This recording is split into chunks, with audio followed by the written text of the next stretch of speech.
Bienvenue à ceux qui nous rejoignent pour suivre en direct cette rencontre du pape François avec les autorités, la société civile et le corps diplomatique dans ces jardins du Palais de la Nation à Kinshasa. Le pape François est en République démocratique du Congo et c'est le président Tshisekedi qui parle. Le programme prévoit en ces lieux, au Palais de la Nation, devant les autorités congolaises, la société civile et le corps diplomatique, le discours du président. Alors c'est pour l'instant donc l'annonce de ces discours dans ce Palais de la Nation. 1 millier de personnes ont été conviées à assister à cet échange de discours du président de la République et du pape François. C'est la première intervention officielle du Saint-Père depuis son arrivée à Kinshasa en milieu d'après-midi. Et on peut le noter puisque le pape François vient parler à l'ensemble du peuple congolais. Eh bien, les responsables politiques des différents partis sont réunis. Voilà le président Tshisekedi qui parle. Le peuple congolais et moi-même saluons l'honneur que vous faites à la République démocratique du Congo en acceptant d'y effectuer à partir de ce jour votre visite pastorale sous le thème « Tous réconciliés en Jésus-Christ ». Le peuple congolais vous accueille dans la joie et l'allégresse, comme il l'avait fait pour votre vénérable prédécesseur, le pape Jean-Paul II d'heureuse mémoire, lors de ses 2 visites pastorales en République démocratique du Congo, alors République du Zaïre. Au nom de l'ensemble de notre peuple, dans la diversité de ses sensibilités religieuses, au nom de tous ceux qui sont présents, de ceux qui sont, pour des raisons diverses, absents et n'ont pu effectuer ce déplacement, ainsi qu'au mien propre et en celui de ma famille, je vous souhaite la bienvenue. Sa sainteté, la République démocratique du Congo est un grand pays au cœur du continent africain, constitué de 26 provinces dans lesquelles vivent plus de 450 tribus. Ces populations ont une riche et harmonieuse diversité culturelle et celle-ci, plutôt que d'être un facteur de séparation, s'est muée au fil de l'histoire de notre nation en un ferment à l'avènement d'une terre de paix et d'hospitalité, ainsi qu'une terre d'accueil pour les peuples d'Afrique et du monde. Sa sainteté. Si la République démocratique du Congo a proclamé la laïcité de l'État comme principe constitutionnel, la vie de nos populations demeure, elle, profondément liée à des convictions religieuses qui traduisent le dynamisme et la vitalité de leur foi. Ces convictions structurent notre agir collectif et la vie de nos familles repose en grande partie sur ces valeurs religieuses. Au nombre de celles-ci figure notamment l'hospitalité qui s'impose comme une valeur cardinale partagée par l'ensemble de nos familles et de notre peuple.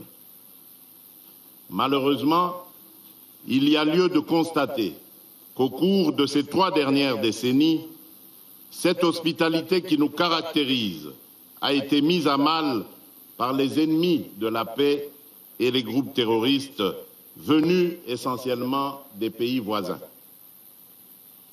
Ce malheur qui dure depuis près de 30 ans fait aujourd'hui partie de notre territoire en proie à ces violences et fait de cette zone une zone en rupture de paix où, outre les groupes armés, les puissances étrangères avides de minerais contenus dans notre sous-sol commettent, avec l'appui direct et lâche de notre voisin le Rwanda, de cruelles atrocités, faisant ainsi de la sécurité le premier et grand défi du gouvernement. En effet, à la faveur de l'inaction et du silence de la communauté internationale, plus de 10 millions de personnes ont déjà été atrocement arrachées à la vie. D'innocentes femmes, même enceintes, sont violées et éventrées. Des jeunes gens et enfants sont égorgés. Des familles, des vieillards ainsi que des enfants sont condamnés à braver la fatigue et l'épuisement afin d'errer hors de leur maison à la recherche de la paix en raison des exactions commises par ces terroristes au service d'intérêts étrangers.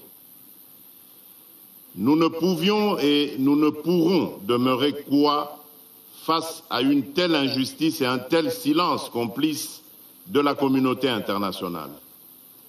À cet égard, sachez que je n'ai pas manqué de désigner le responsable et d'interpeller la communauté internationale lors de ma dernière intervention à la tribune des Nations Unies, ceci au nom de toutes les Congolaises et de tous les Congolais. Soyez rassurés, en outre, sur le fait que la République démocratique du Congo assume et continuera d'assumer ses responsabilités, notamment celles consistant en la défense de l'intégrité de son territoire avec l'aide de son peuple. Car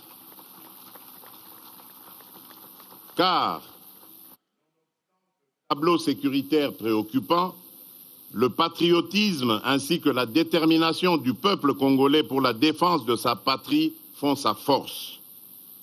Sachez, sa sainteté, que le peuple congolais demeure et demeurera un peuple grand, un peuple uni et fort face à toute menace faite à l'intégrité de son territoire et à la survie de sa nation. À ce propos, je me réjouis de votre volonté de recevoir une délégation de cette population meurtrie de l'Est de notre pays qui, je suis convaincu, vous permettra de vous saisir de cette résilience inouïe qui, aujourd'hui, plus qu'avant, nous définit et nous caractérise comme nation. Aussi, au-delà de la diversité de leurs convictions religieuses, ces populations demeurent sensibles à votre présence sur le sol congolais et l'écho de votre visite pastorale, tout autant que votre prière sur la terre de nos ancêtres leur apporteront réconfort. Je saisis donc cette occasion pour vous remercier de vive voix, au nom de l'ensemble de la population congolaise, pour l'intérêt que vous avez toujours accordé à la situation sécuritaire de notre pays dans vos prières ferventes pour la paix dans sa partie Est.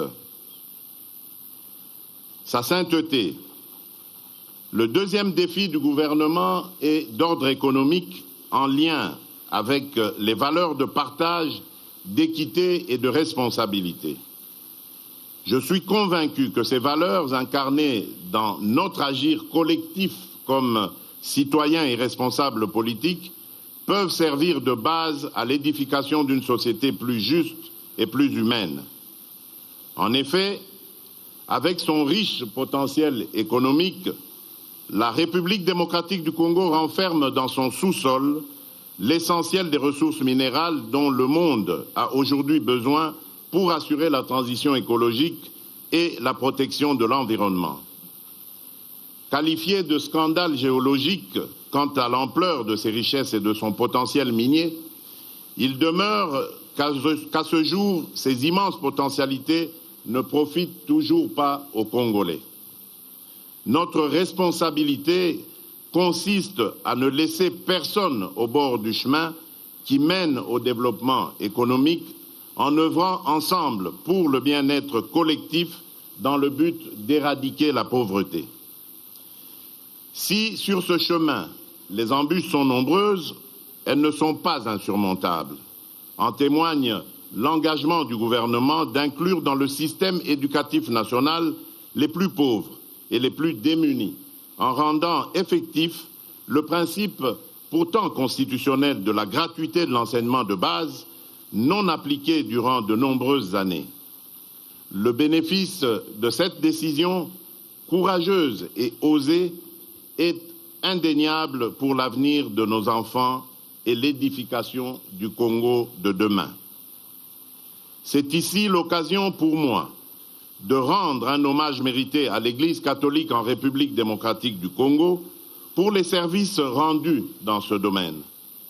En effet, les différents gouvernements qui se sont succédés ont toujours entretenu et consolidé le partenariat avec l'Église, et en particulier l'Église catholique, pour assurer en amont l'éducation et la gestion des infrastructures éducatives et hospitalières en vue de satisfaire les besoins sociaux de base, en particulier en matière d'éducation et de santé. Cependant, et afin de pérenniser les efforts engagés, il s'est avéré nécessaire d'adapter les moyens économiques et financiers aux défis de l'évolution démographique et de la densité des populations. C'est dans cette optique que nous encourageons et exigeons des partenariats mutuellement avantageux dans l'exploitation de nos richesses afin qu'ils concourent à l'accroissement des possibilités d'emploi ainsi qu'à l'amélioration des conditions de vie de nos populations, tout en œuvrant résolument à lutter contre la corruption et la fuite de capitaux, de sorte que ces ressources servent réellement l'intérêt de tous. Sa sainteté. Le troisième grand défi est celui de la protection de l'environnement. En effet, pour ce qui est de ce défi, le gouvernement de la République et moi-même partageons les valeurs défendues dans votre encyclique Laudato Si, publiée en 2015, sur l'un des principaux défis auxquels l'humanité est confrontée actuellement, à savoir la lutte contre le réchauffement climatique.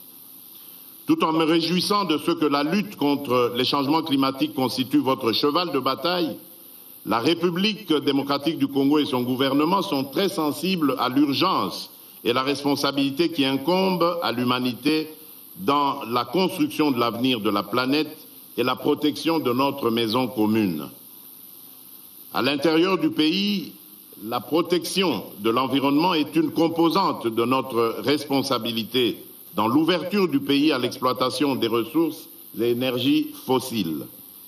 C'est ainsi que tous les marchés agréés avec des partenaires désireux d'exploiter nos ressources naturelles ne peuvent être régulièrement conclus sans qu'une étude sérieuse et préalable d'impact environnemental du projet à exécuter soit réalisée. En outre, le gouvernement met un soin particulier à la protection de la biodiversité dans les parcs naturels disséminés sur son territoire où des espèces rares et d'importance pour l'équilibre de cette biodiversité souffrent encore de l'insécurité et où des animaux, y compris ceux en voie de disparition, sont victimes eux aussi de la barbarie des groupes armés. Tout récemment encore, nous avons lancé avec beaucoup de précautions des appels d'offres pour exploitation dans le strict respect des règles et principes de protection de l'environnement de quelques gisements pétroliers en faisant recours à de l'expertise avérée en ce domaine.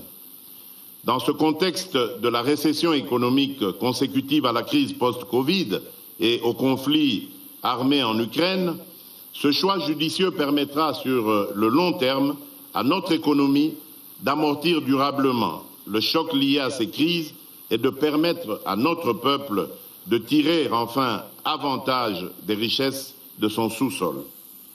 En tout état de cause, les membres du gouvernement de la République et moi-même n'arrêtons pas de réitérer cet engagement tel que ce fut le cas au cours de la 26e conférence des parties à la Convention des Nations Unies sur le changement climatique, la COP26, où nous avons présenté la République démocratique du Congo à la face du monde comme pays solution à la crise climatique et la lutte contre les changements climatiques.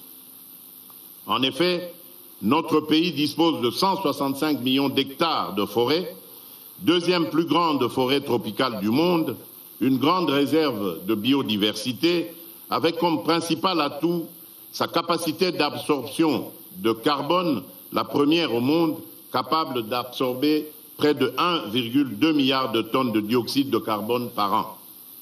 C'est pourquoi, pour mieux protéger nos forêts, nous avons toujours milité pour une justice climatique afin que les plus grands pollueurs qui sont à la base de la destruction de l'environnement versent des compensations aux gardiens de la planète que nous sommes.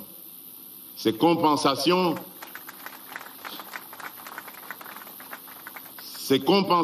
pourraient nous permettre de renforcer nos capacités dans la poursuite et la réalisation d'investissements innovants, ainsi que dans le développement d'infrastructures dans les énergies renouvelables et la gestion des déchets.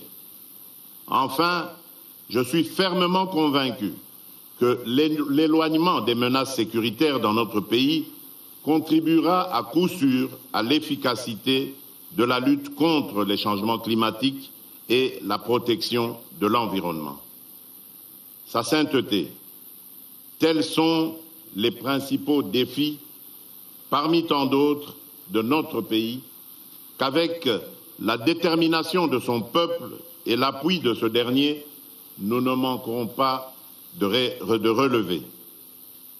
Votre visite pastorale contribuera sûrement à renforcer cette détermination et notre peuple est disposé à accueillir votre message de paix, d'espoir, de réconfort, d'affermissement et de fraternité. Je voudrais ainsi clore mon propos en vous souhaitant, au nom de l'ensemble de notre peuple, un agréable séjour pastoral en République démocratique du Congo.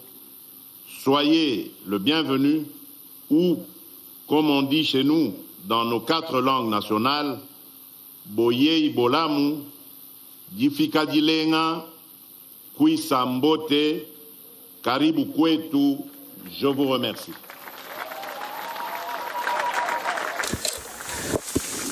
Voilà le discours donc du président Félix Tshisekedi dans ce jardin du Palais de la Nation.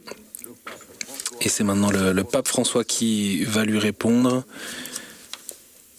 dans ce jardin qui est bordé par le fleuve Congo, dans cette capitale de la République démocratique du Congo, Kinshasa, et en face de cette capitale Kinshasa, c'est l'autre Congo, le Congo Brazzaville, avec la capitale Brazzaville, qui est sur l'autre rive.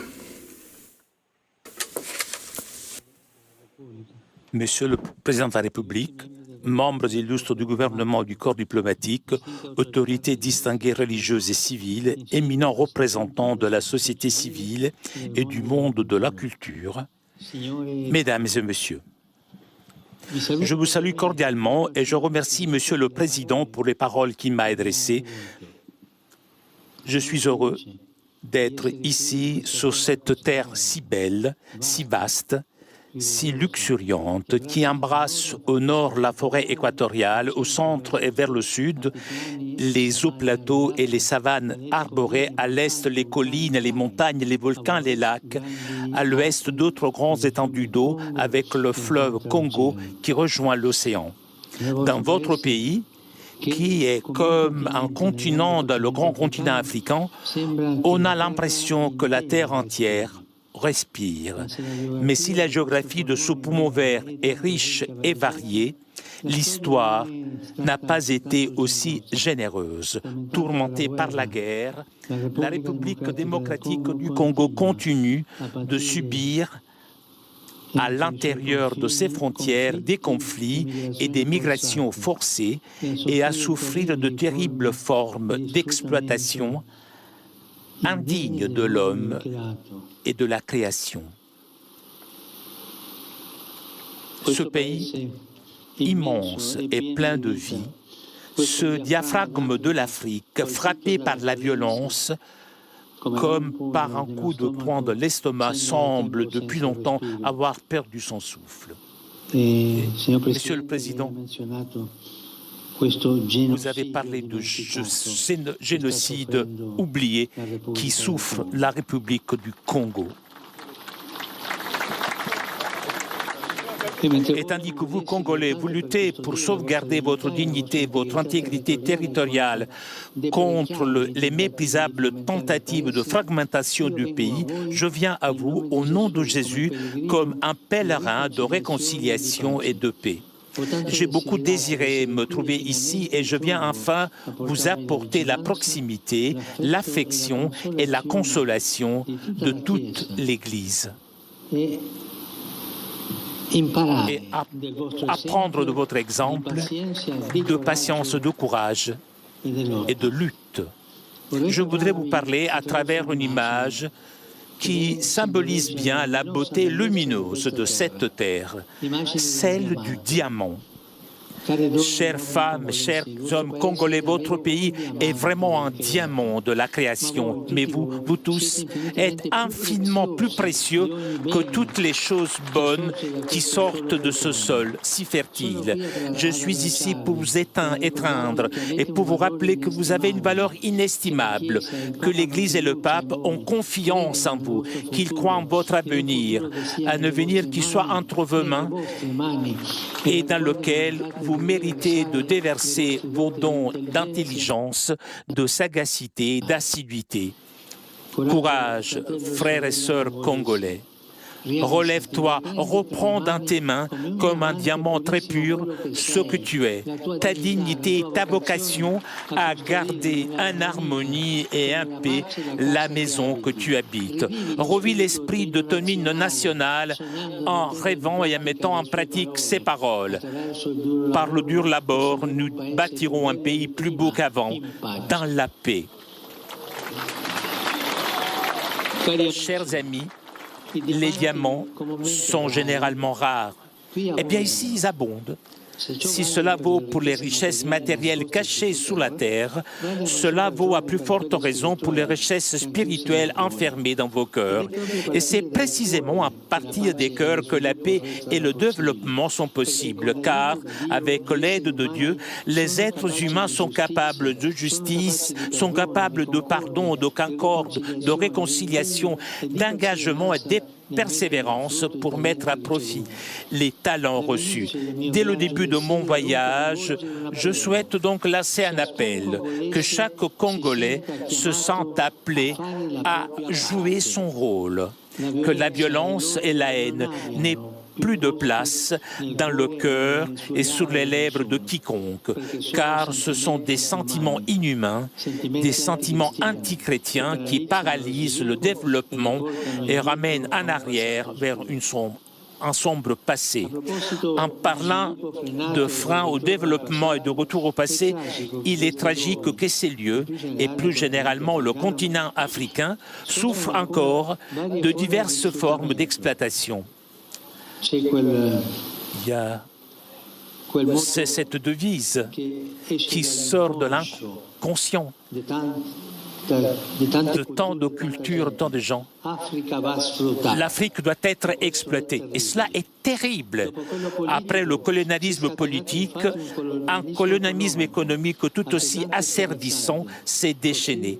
Ce pays, largement pillé, ne parvient donc pas à profiter suffisamment de ces immenses ressources. On en est arrivé au paradoxe que les fruits de sa terre le rendent étranger à ses habitants. Le poison de la cupidité a ensanglanté ces diamants. C'est un drame devant lequel le monde économiquement plus avancé ferme souvent les yeux, les oreilles et la bouche. Mais ce pays et ce continent méritent d'être respectés et écoutés. Ils méritent espace et attention. Retirez vos mains de la République démocratique de Congo. Retirez vos mains de l'Afrique. Cessez d'étouffer l'Afrique.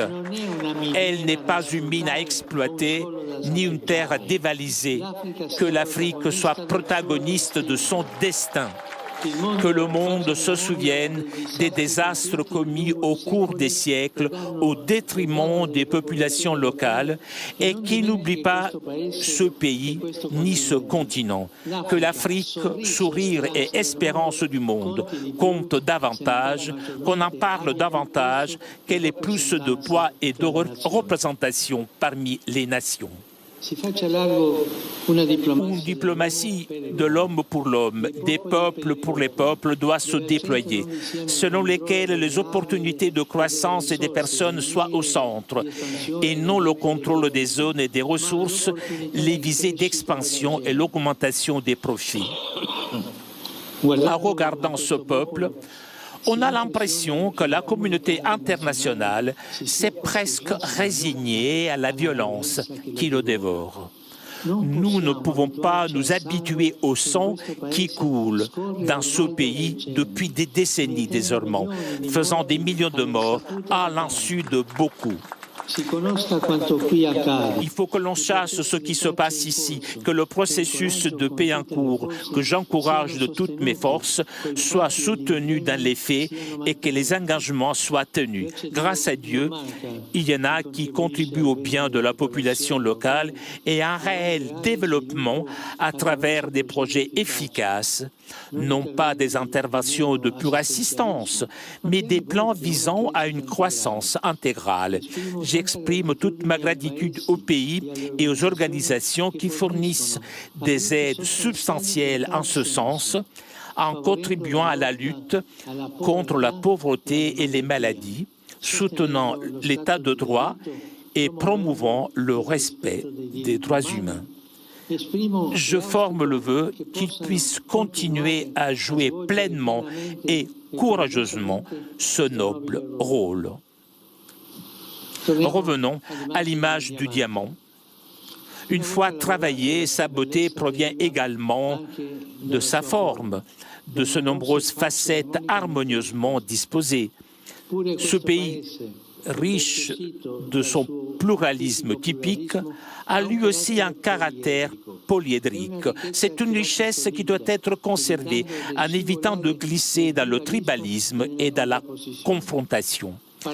Prendre obstinément parti pour sa propre ethnie ou par des intérêts particuliers alimentant des spirales de haine et de violence tourne au détriment de tous en bloquant la nécessité chimie de l'ensemble.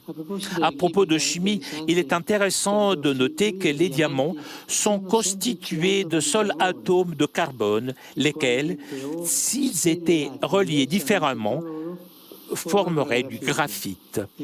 La différence entre la luminosité d'un diamant et l'obscurité du graphite provient de la manière dont les atomes individuels sont disposés dans le réseau cristallin.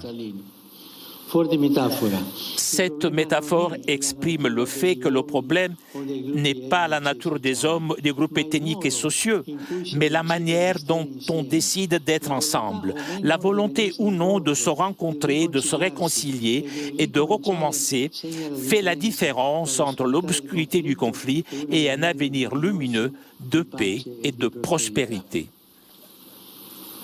Chers amis, le Père Céleste veut que nous sachions nous accueillir comme des frères et sœurs d'une même famille et travailler à un avenir qui soit avec les autres et non contre les autres. Bintu Bantu.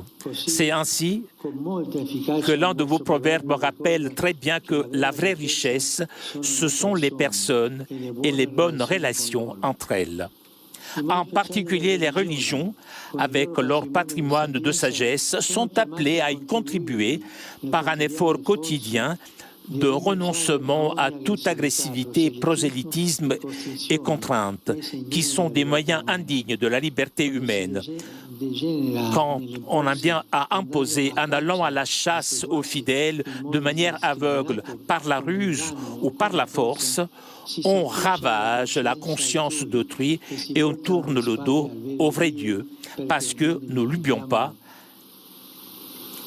Là où l'Esprit du Seigneur est présent, là est la liberté. Et là où il n'y a pas de liberté, il n'y a pas l'Esprit du Seigneur. Les membres de la société civile, dont certains sont ici présents, jouent également un rôle essentiel dans la construction d'un avenir de paix et de fraternité.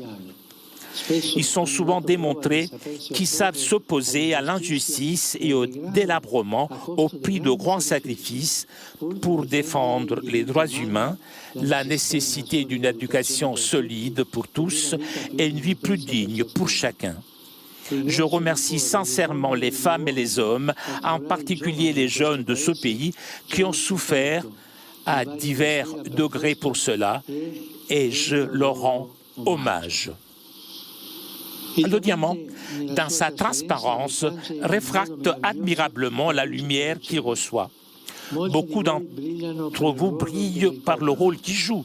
Celui qui détient de responsabilités civiles et gouvernementales est appelé à agir avec une clarté cristalline en vivant leurs fonctions reçues comme un moyen de servir la société. Le pouvoir n'a de sens en effet que s'il devient service. Combien il est important d'agir dans cet esprit en fuyant l'autoritarisme, la recherche de gains faciles et la soif d'argent que l'apôtre Paul désigne comme la racine de tous les maux. Et en même temps, favoriser des élections libres, transparentes et crédibles, étendre davantage aux femmes, aux jeunes et aux groupes marginalisés la participation au processus de paix, rechercher le bien et la sécurité des personnes plutôt que les intérêts personnels ou de groupe, renforcer la présence de l'État partout sur le territoire. Que l'on ne se laisse pas manipuler, prendre soin des personnes des sans-abri, qu'on ne laisse pas manipuler ou moins encore acheter par ceux qui veulent maintenir le pays dans la violence afin de l'exploiter et de faire des affaires honteuses. Cela n'apporte que discrédit et honte avec la mort et la misère. Au contraire, il est bon de se rapprocher des personnes pour se rendre compte de la manière dont ils vivent. Elles font confiance lorsqu'elles sentent que les gouvernants sont réellement proches, non par calcul ou par exhibition, mais par service. Dans la société, ce sont souvent les ténèbres de l'injustice et de la corruption qui obscurcissent la lumière du bien. Il y a des siècles, Saint-Augustin, né sur ces continents, se demandait déjà si la justice n'est pas respectée, que sont les États, sinon des bandes de voleurs? Dieu est du côté de ceux qui ont faim et soif de justice. Il ne faut pas se lasser de promouvoir dans tous les domaines le droit de l'équité en luttant contre l'impunité et la manipulation des lois et de l'information. Un diamant sort de la terre authentique mais brute, nécessitant un travail. De même, les diamants les plus précieux de la terre congolaise, que sont les enfants de cette nation, doivent pouvoir bénéficier de véritables opportunités éducatives qui leur permettent de mettre pleinement à profit leurs brillants talents. L'éducation est fondamentale. Elle est la voie de l'avenir, la route à emprunter pour atteindre la pleine liberté de ce pays comme du continent africain. Il est urgent d'y investir afin de préparer des sociétés qui seront fortes si elles sont bien instruites, autonomes, si elles sont pleinement conscientes de leur potentialité et capables de les développer avec responsabilité et persévérance. Mais beaucoup d'enfants ne vont pas à l'école. Combien, au lieu de recevoir une éducation digne de ce nom, sont exploités? Trop d'entre eux meurent soumis à des travaux asservissants dans les mines. Aucun effort doit être ménagé pour dénoncer le fléau du travail des enfants et d'y mettre fin. Combien de filles sont marginalisées et violées dans leur dignité? Les enfants, les jeunes filles, les jeunes sont le présent d'espérance, sont l'espérance. Ne permettons pas que celle-ci soit effacée. Cultivons-la avec passion. Le diamant, don de la terre, appelle à la sauvegarde de la création, à la protection de l'environnement. Située au cœur de l'Afrique, la République démocratique du Congo abrite l'un des plus grands poumons verts du monde qui doit être préservé. Comme pour la paix et pour le développement dans ce domaine également, une collaboration large et fructueuse est importante, permettant d'intervenir efficacement sans imposer des modèles extérieurs plus utiles à ceux qui aident qu'à ceux qui sont aidés. Nombreux sont ceux qui ont demandé à l'Afrique de s'engager et qui ont offert des aides afin de lutter contre le changement climatique et le coronavirus. C'est certainement des opportunités à saisir, mais il y a surtout besoin de modèles sanitaires et sociaux qui ne répondent pas seulement aux urgences du moment, mais contribuent à une croissance sociale effective, des structures solides et du personnel honnête et compétent pour surmonter les graves problèmes comme la faim et la malaria qui entravent les développements à sa naissance. Enfin, le diamant est le minéral d'origine naturelle qui présente la plus grande dureté. Sa résistance aux produits chimiques est très grande. La répétition continuelle des attaques violentes ainsi que les nombreuses situations de détresse pourraient affaiblir la résistance des Congolais, miner leur force d'âme, les conduire à se décourager et à s'enfermer dans la résignation. Mais au nom du Christ, qui est le Dieu de l'espérance, le Dieu de toutes les possibilités, qui donne toujours la force de recommencer, au nom de la dignité et de la valeur des diamants le plus précieux de cette terre splendide qui sont ses habitants, je voudrais inviter chacun à un nouveau départ social, courageux et inclusif. L'histoire lumineuse, mais blessée du pays l'exige. Les jeunes et les enfants en particulier l'implorent. Je suis avec vous et j'accompagne par la prière et la proximité tout effort pour un avenir pacifique, un avenir harmonieux et prospère de ce grand pays. Que Dieu bénisse la nation congolaise tout entière.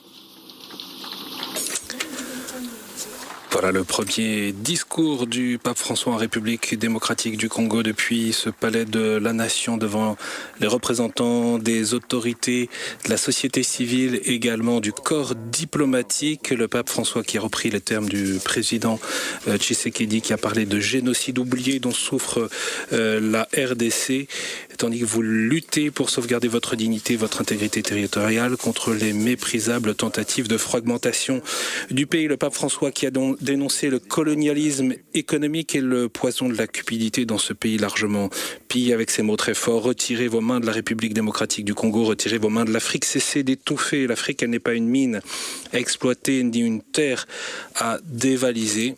C'est enfin une invitation aux responsables politiques. Le pouvoir n'a de sens que s'il devient un service. Et le pape François a emprunté des mots très directs de saint Augustin. Si la justice n'est pas respectée, que sont les États sinon une bande de voleurs? François qui a invité à favoriser des élections libres, transparentes et crédibles.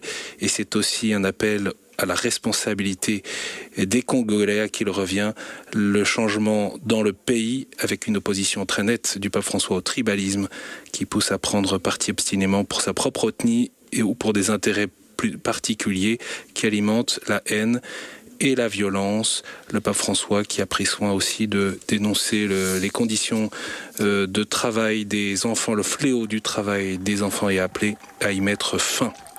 Voilà ce premier long discours et très engagé du pape François que je vous invite à retrouver à la fois sur notre site ktotv.com.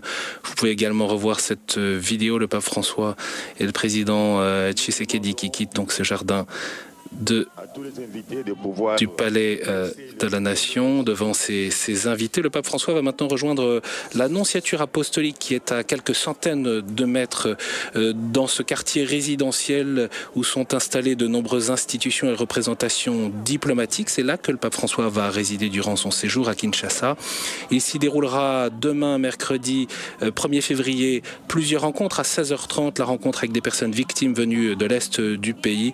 À 17h30, des représentants des œuvres caritatives viendront rencontrer le pape François. Mais le prochain direct sur KTO, c'est ce mercredi matin à partir de 9h, 9h15 pour la retransmission de la messe sur cet aérodrome Ndolo qui a été aménagé exceptionnellement comme une cathédrale d'un jour pour Kinshasa. Une veillée de prière se tient déjà ce soir sur le site qui peut accueillir jusqu'à 2 millions de personnes. Merci beaucoup à Vatican Media et Telepace pour les images. Merci Huguette Mvumba et Flavio Esposito qui nous ont accompagnés pour les traductions ainsi que l'équipe de KTO mobilisée pour vous faire vivre ce voyage. Bien sûr, rendez-vous sur notre site ktotv.com pour l'ensemble des horaires de nos directs.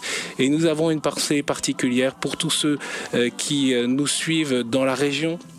De l'autre côté du fleuve, la République du Congo, le Congo-Brazzaville, mais aussi bien sûr dans l'ensemble de ce grand pays qui est la République démocratique du Congo. Nous avons en tête tous ces centaines de milliers d'habitants de Kinshasa qui ont accueilli le pape François lors de sa venue depuis l'aéroport Njili jusqu'à ce palais de la Nation. Nous allons vivre ensemble ce voyage apostolique du Saint-Père, le 40e voyage donc qui se déroule en République démocratique du Congo, puis ensuite au Soudan du Sud. À très bientôt et à demain matin pour la suite de ce voyage que nous suivons donc pas à pas en direct.